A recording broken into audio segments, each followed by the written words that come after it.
right, guys, we are excited about this episode. We get to kind of recap the do's, the don'ts, how we did last year, our numbers, everything going into it. So excited to just, go over that with you guys and let you know how we did. And it is already March, and we realized that it's been a little while. We've been meaning to get these numbers together and do a quick podcast about it because we like to be transparent with our sales and what we're doing, because we jumped into this full-time back in 2016, but now it is gotten more part-time. So we do more of the content, the coaching, that kind of thing, but we're still very much into the flipping game. So yeah, absolutely. So, and we're averaging roughly about 5 to 10 hours a week, sometimes less, sometimes maybe a little bit more, depending on if we had a couple sales that week, but the majority on average 5 to 10 hours is what we did per week to make $92,341. It's kind of breathtaking. Took my breath. Was our total for last year. But the cool part about that, of our sales, was it was 46 items. So less than 100, half of less than 100 items, less than 50 items to make that. So we're gonna obviously not go into all the items, but we wanted to highlight a couple of them. Yeah. So that brought our average sale price to $2,007. Just over $2,000 per item. Imagine what if you did that in your business. How much the reason we do it, if you guys are new around here, we do it because it takes us less time to sell one item than what it usually takes resellers to sell 200 items at a $10 profit when we get to that point. So that's what we really, really strive for, is really less time in the business, more profit on the back end, so we can spend more time doing Melissa and I together and with our families to be able to do that. So that's what we're really, really striving for. And we didn't start here. Like, we've gravitated towards this business model because for us it just makes sense, because we can spend a lot less time. Think about how many, you still have to find items, you still have to take pictures, you have to list items, and when you can do that for one item for $1,000 or $2,000, it motivates you a little bit more than staring at a death pile of hundreds of small items. At least to us, like, there's nothing wrong with either. There's so many different ways, and we brought on so many amazing guests on this podcast who have done things so different than we do them, and there's just so many different ways to do this business, which is so cool. But this is the way that we prefer because it works for us. So absolutely. So nothing wrong with the other ways. It's just what we found out works the best for us to spend the least amount of time in our business and make the most amount of money out of it. So let's jump in. One of our goals for our flipping business is to 10x our investment. So we strive, if we're going to spend $100, we're not looking to sell that item for $200. We want to sell it for $1,000. So, and which I'm pretty sure we averaged that last year. I mean, we'll go into the numbers, but overall, like Melissa said, 46 items sold, over $90,000 created in inventory. I mean, it created in sales. You want to know how much invested? How much invested to make that? This is a really impressive number. So how much did it take us to be able to make that $92,000 in sales? $7,359 in inventory. $7,300 throughout the year to invest for that inventory to be able to sell over $90,000, which is pretty dang cool. Which is 12.5x our investment. So we overshot our goal just by a little bit, so which is pretty cool. So that, because that number is important to us, because that allows us to have enough wiggle room for shipping costs, for eBay fees, so that we still are able to bring home some profit. So. Absolutely, it's huge. All right, do you want to dive into do you want me to dive into the eBay fees and shipping costs, or did you want to talk about a couple of the items? Sure, we can talk about a couple of the items. So what was the biggest needle mover for us last year? Okay, you want to wait for that one? I was gonna wait. Cool, let's wait. Hit me up. What you got? I was gonna say our largest and single item. So okay, largest flip single item. One single item was the Turbo Chef. Chef. Which one was this? This was the second or the third Turbo Chef we sold. The other two were last year. For this year, it was $62.50. That was the one you got on Marketplace. Marketplace paid $150 for this Turbo Chef. The guy was asking $300. Bought it for a restaurant or a brewery that he was doing. Went in different directions. Threw it on Marketplace. We actually snagged this for $150. Got it sold. And the cool thing about this one was it paid for our Hawaii cruise over the summer. So this was a really, really near and dear to our heart. We did this one flip paid for our whole cruise from LA to Hawaii and then back to LA. So 17-day cruise for our family to go on that. So really, really cool. But that was our highest flip of last year that we did, $62.50. That was your goal, is to pay for the cruise with one flip, and you came pretty darn close to with that one. It was pretty awesome. So What are some other? What else you got? We actually had a couple good Facebook sales too. You had a couple of your pieces of equipment that you sold on Facebook, so that helped a lot too. Cool. I was trying to think of any other fun ones. Ones that stood out. We got a couple from the road trip that you sold. That cooktop, the white cooktop, that was a fun one. You got for $65 and sold for $1,500. It was a cool one. The guy was going to take it to the scrap yard that day if we didn't pick it up. He actually looked at my Facebook because he had him listed on Facebook. He at Facebook Marketplace. He had it on there and he saw that I was from Florida. We picked that up when we were on our way to Niagara Falls. So I don't remember what state it was in on our way there. Was it Ohio? So in Ohio, we picked that up. And the guy said he looked at my Facebook and saw that I was from Florida. And he's like, this guy's not legit. He's not real. He's not coming. He gave me the benefit of the doubt, or the benefit of the doubt. Is that the right word? The benefit of the doubt. And waited for us to show up. I responded to him the whole time we were on our way, set up a time with him, picked it up. And he was so excited that we were able to get there. He did not want to scrap it. He would have made less money. And it was a really, really nice cooktop that we got. We paid $65 for it and sold it for $1,500. We sold it for, and fairly quickly. I think this one sold really quickly, within 2 weeks, I believe it was. So killer deal on that one. You just gotta get it listed. Get it listed. That's the biggest thing. They got to get listed, and they'll sell quickly once they get listed. Moral of the story is absolutely get it listed. So you want to talk about the most profitable flips? We can dive into that one. Cool. So this was a fun one, and this hip happened in the beginning of 2023. These actually came from one of my contacts at the flea market, a guy that I bought tons and tons of items from, but met him at the flea market years and years ago and just kept in relationship with him. He's always gotten new and cool items. He sent me a picture of 12 stretchers. These are ambulance stretchers that he got from one of his contacts, sent me over the picture of them, and Melissa told me, no, do not buy these. Do not do it. So she didn't want me to do it. I said no. I negotiated the deal with him. We actually got them for $2,200 is what I negotiated to for 12 stretchers. What did that break down to be? Around 180 some dollars? 183, I think, is what we figured. Okay, around $180 per stretcher. Those were the biggest hit of 2023. We ended up making... I said no, but you did it anyway, and you do. So as a marriage, you don't want to go against what your spouse is saying, but there are sometimes you just know, I'm saying no because I get nervous of the investment. He's like, I know they're gonna sell. It didn't cause a huge fight, especially once one sold, then we're good to go. And you're like, all right, keep selling them. Yeah. The first ones that we actually sold on that, we sold 4 together, and I sold them too cheap because I was a little bit nervous. I was nervous that we had $2,200. That's a lot. If you guys are new around here, we don't invest that kind of money lightly. If I take out $2,200, I have to know that I'm going to really, 10x my investment. And this, it actually did 10x our investment on the $2,200 that we made. I mean, that we spent. And it was a little scary at first, and I sold the first 4 of them to one person locally, and I sold them way too cheap. I think I ended up selling them was like $1,500 a piece. Per $1,500. 4 of them. $1,500 a piece. Shipping costs, so nope, we didn't have shipping on that one. So I sold those, but I still sold them fairly quickly. I think it was in like a week or so. Yeah, it was within the first 2 weeks that we bought them. So that was my real goal. My goal with this was actually I picked up one after I made the deal. I paid my contact, and sometimes he lets me do this. I paid him, I had a couple $100 in my pocket, paid him a couple $100 towards it, took one of them, and I took it home, got it listed that night. I was hoping to sell the one single one and pay for all of them. And it didn't work out in this time. I had to pick them up within a week, and I ended up paying him the rest, and then we brought them back, sold the 4 of them were the first bunch that we sold, and it was like $6,000 for 4 of them. And then after that, they started going, we got higher and higher, higher prices on them, and ended up making, what was the total? $35,650. So over $35,000 on a $2,200 investment. So I love that. We absolutely love when we're able to do this, and we probably could have hit closer to $40,000 or $50,000 if I had not got a little bit nervous in the beginning and sold a couple of them. I could have got more money for them if I sat on them just a little bit longer. Just a note, and I know we've talked about this before, but almost every year there's one item that we get a deal on a lot of them, like a lump sum of them, and then we're able to sell them off and off, and which is really cool. We've done that. I think it was 2 years ago was those, because of the COVID and the backups, was those electric panels sold like hotcakes. We made lots of money on those, and you bought those for was it $10 per panel or something? It was very, very cheap. I don't remember exactly what it was, but I bought a trailer full of them. Yeah, we made thousands of dollars on those. And those tens of thousands. Yeah. Definitely. Sure. I can't remember what the actual number was, but I know we talked about it. But yeah. We look for that. We look for those items that we can buy in bulk, but they're high profit items. cheap, yeah. Absolutely. So And we're looking for high profit. The 60 Sleep Number mattresses we bought. We should dive into that story one time too. Yeah. Sometime soon. That's a really fun one. But 60 Sleep Number king size mattresses that we bought from a hotel. This is not last year. This this is was a couple years ago.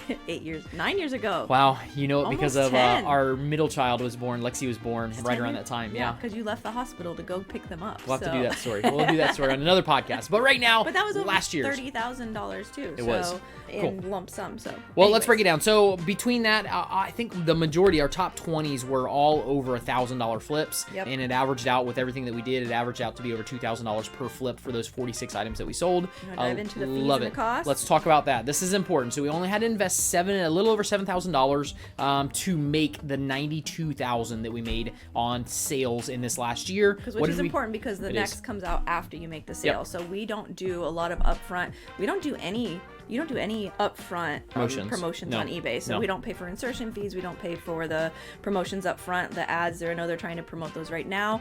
Maybe that will change this year. We'll see because eBay's trying different things with promoted listings. But right now we're not doing them. Yep. And we haven't done them. So nothing up front other than the initial investment. That's it. All right. So eBay fees, $7,694. So do remember some of these were on Facebook. So I think we had $19,000 was on Facebook and $73,000 was on eBay. So that is eBay fees. And sometimes people are like, well, it's like, isn't it around 13% or more, or 15%? It really depends on your category.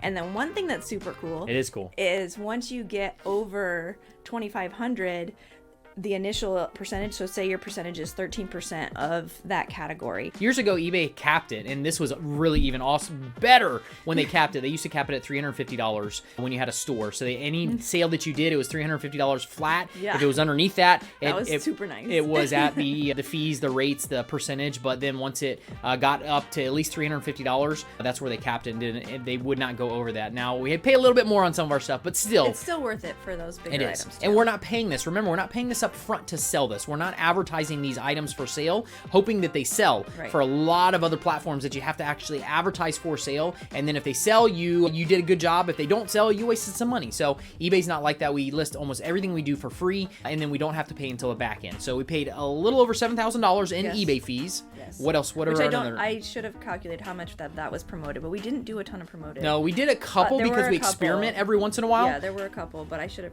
counted out That's how right. much was But the promoted, majority of what we do, we try not to do promoted. I know in December, I made sure I took all my promotions off, and we still did $12 or $13,000 in December. But we know that is up for debate right now, so that is definitely something They're always changing. We're constantly testing. Like at this point, do I need to promote? At this point, do I not need to promote? Like, what is it going to be right now? So what's the new thing? So right now, we're still playing around with it. So to see if we need to promote. So what about shipping? So you guys know we do high profit items. What did we spend on shipping last year? All right, so shipping costs in a box were $1,090. So everything that went FedEx and UPS. We don't really do a lot of USPS. Maybe you had one item that was $20. Everything else was over $100. $100 for shipping? Yeah. No. $100 for sale. Oh, okay. You had that one cleaner. That was the cleaner that I've had. Yeah, you've had that forever, and they you sell throw our like numbers off. You sell one off every once in a while. They so throw it's our numbers off. $20. Hate that. Everything else was over $100. But so shipping cost in a box was $1,090. Freight shipping was $3,259, which brings our total shipping cost to $4,349. So we spent $4,000, just over $4,000 last year on freight or shipping in a box, no matter where it was. Cool thing about it is when we use eBay for shipping, they save us usually 50% on creating our listings through our shipments through eBay, using their platform to create those. And now even way cooler is even our freight stuff right now. We've joined forces with a broker who can give us the cheapest freight shipments anywhere, the cost on freight shipments, which we've just done that. We've dreamed about that for the last 9 years. So we could give that to our members as well. Yes, So. finally we have joined with a broker, so now we are double dangerous, doubling down on what we're able to get for our discounts because for that shipping. was a huge thing last year. If you guys knew when YRC went out, that was definitely a huge hit to everybody because they're one of the big. Were they one of the biggest? I mean, they're huge. Yeah, I think they're in the top 5 of the country. They were who we used the most. Yeah. And when they went out of business, we had to be like, all right, what are we doing now? Let's figure this out. So that was a transition, but we did it, so. and now we're better off because we actually have a broker in our back pocket that we've joined forces with to get even cheaper rates than what we were getting with YRC when YRC we used them. That was what it was. So super excited about this and moving forward for this year. Last year we joined in yeah, so 100% we're excited about shipping moving forward into 2024 and 2025. All right, so the next part that we need to talk about is refunds. So refunds are always a part of business, and I'm always amazed. So if you ever follow like Amazon sellers, we've never sold on Amazon, so that's not our thing, but I'm always amazed at how big their numbers are. Their numbers are huge, but when I had somebody, a friend that I'm with on Facebook, he started breaking down numbers of like all the fees and everything, and then refunds and fees and everything, and it like, it was crazy. You read me 1 month, and they were at $100,000 in 1 month, but guess how much money they made? They went in the hole with their Amazon business. Because of the refunds. And we're not, this is not to knock Amazon or anything, but it was just like to be like, wow, it's really important to look at your numbers, like to know what are you actually bringing in, because all those fees, all those extra things. So you have to really be doing returns. High volume on Amazon, because we don't like returns. So if you've been around here, you know we don't accept returns. Of course, eBay can force some things in some instances, but we don't the whole accept returns, and that's because our items are, people just want them, and they want them to work. They're not like, that's the cool thing about higher value, higher dollar items is typically if you're not listing trying them right them on way, and returning them. They want them to work. They know the model. They want that model of whatever we're selling, and they just want it to works out well. So we had no refunds last year. Woohoo! So that's exciting. We had one that was almost a refund. She started a refund request, but it was something when she got it was jostled and she couldn't get. It was one of those. What was it? The telescopic. It was a telescopic hood. You sold for $1,000. You bought that for $30 on one of our road trips. I did, and then we sold it for $1,000. And when it got to her, it had jostled, so it actually went through. It was in a box. It wasn't on pallet. It jostled around, and for this hood to work properly, the filter inside of it has to be inside the little container. If you pull the filter out, it's made not to work. It got jostled a little bit. I got on the phone with her. I actually troubleshot it with her on the phone, telling her that everything was perfectly fine. And then she got in there and saw that the filter was loose or out of its slot. She pushed it back in, worked perfect. We did not take a return on that. She was very happy with it, so that worked out in our favor. That comes down to customer service too. Absolutely. And you do have to read your people, because there are some people that say, hey, they want to return and they're trying to get something for you, or they're trying to strong arm you into a partial return, and you kind of just have to go back and forth a little bit and read them. But just having good customer service really helped you with that one. You actually ended up getting on the phone with her and talking to her. And it worked out really well. It worked out well. Cool. For that one. But so no returns, but we did have some cancellations, which we don't usually count in as returns because we didn't do anything. We didn't ship it. We didn't ship it. Either we canceled it. So 3 of these were from that you couldn't find them. Yep. They were smaller items that you couldn't find, and so you canceled them. I did. They didn't cancel them. So that's the problem with what we do. We sell bigger items that are higher profit. Can't lose. And sometimes I'll go into a listing challenge with our group, and I'll list some things throughout a month, and I'll try and list steadily. And sometimes I'll list some smaller items just to get the listing done, and then I can never find those small items when they sell. So this happened, I think, 3 times. There was 3 times throughout this last year that I actually sold something like an owner's manual to something or something small, and then I could not find it anywhere, so I had to refund the listing or refund the item, which it's not the end of the world. We don't do this a lot, and typically we definitely don't do it on higher profit items. It's more of the lower cost, lower items that we have, smaller stuff that I might put into a tub, put it into the shop, and then I can't find it. That TiVo remote, and then the one was the manual. Yeah. So I think it was 2 items. Yeah. So those were items that I put in the shop, could not find them. So when I do clean out my shop someday, I will find them, and then we'll list them back, and hopefully I'll remember where I put them. But remember, one of our words for this year is to organize, simplify, big and time. organize. So that is what we're working on this year, and that's one of our goals this summer is to get organized. And this whole year, we're working towards it, and we're making progress. So, and 2 of the items you also canceled, which you don't want to make it a thing to keep to cancel. That's not good for your store. But 2 of them you ended up canceling because the shipping cost was going to be too high. They were right on that border of it being too big. You thought one of them would fit in a box. You thought they both would fit in a box. I thought it would come apart. So I had one extended carrier that I bought, and I thought it would come apart and go into a box and it'd be a piece of cake to ship. After I sold it, then see, I still make mistakes, guys. This is not something, you will make mistakes in this business.